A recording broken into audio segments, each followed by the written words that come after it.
তারা হয়তো আন্দাজও করতে পারে নাই খেলা যে আসলে এই লেভেলে চলে যাবে। আপনাকে যে দ্বিতীয় ব্যালট পেপারটি দিবে হ্যাঁ এবং না, সেখানে হায়ের পক্ষে দয়া করে আপনারা রায় দিবেন।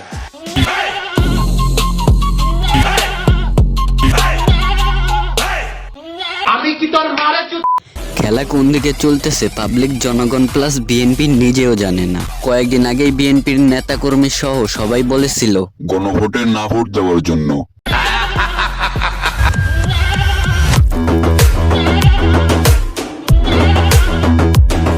কিন্তু এখন আবার দেখতেছি তারেকুর রহমান বলতেছে গণভোটে হ্যাঁ ভোট দেওয়ার জন্য। আপনাকে যে দ্বিতীয় ব্যালট পেপারটি দিবে হ্যাঁ এবং না, সেখানে হায়ের পক্ষে দয়া করে আপনারা রায় দিবেন। में कुछ नहीं है, ये बहन जो सारे मिलके हमको पागल बना रहे हैं मादरचोद।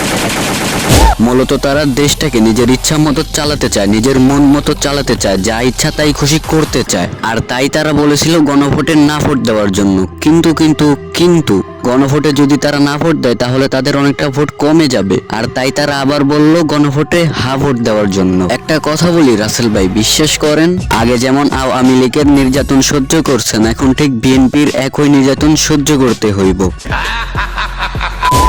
বিএনপির দ্বারা ভালো কিছু আশা করা যাইতে পারতো যদি খালেদা জিয়া বেঁচে থাকতো। যেহেতু এখন খালেদা জিয়াও নাই, তার মানে বিএনপিও নাই।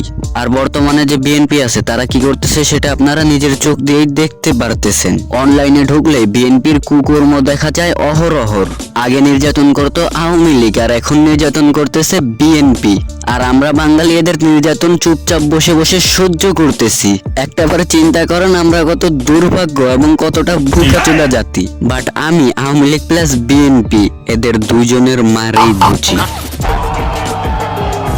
আওয়ামী লীগ বলেন, জামাত বলেন, বিএনপি বলেন, যেটাই বলেন না কেন, যে দল কিনা জনগণের সাথে দুর্ব্যবহার করে, যে দল কিনা প্রকাশ্যে চাঁদাবাজি করে, মানুষ খুন করে, সেই দলকে আমি কখনোই প্রশ্রয় দেব না। Loud and clear. হোয়াটসঅ্যাপ লোকজন দিছি সাপন। তারেক রহমান যখন সর্বপ্রথম দেশে আসছিল তখন একটা ভাষণ দিছিল যেখানে বলছিল আই হ্যাভ এ প্ল্যান। মনে রাখবেন, উই হ্যাভ এ প্ল্যান।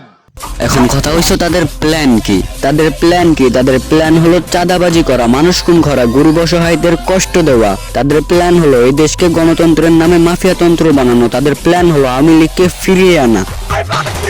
একটাবার আপনার মাথায় থাকা ব্রেন দিয়ে চিন্তা করেন, আর যদি আপনার মাথায় ব্রেনের বদলে গু থাকে তাহলে আপনি আমার ভিডিও না দেখে চলে যাইতে পারেন। একটা দল ক্ষমতায় আসার আগেই চাঁদাবাজি করে, খুন খারাপি, নোংরামি, অশ্লীলতা আরো কত কিছু করে। যে দল কিনা ঠিক মতো কথাও বলতে পারে না, বক্তব্য দিতে গিয়ে মানুষের কাছে হাসির পাত্র হয়ে যায়। যে দল কিনা ক্ষমতায় আসার আগে চাঁদাবাজি, খুন খারাপি, এমনকি আমাদের মা বোনদের উপরও আক্রমণ চালাতে পারে।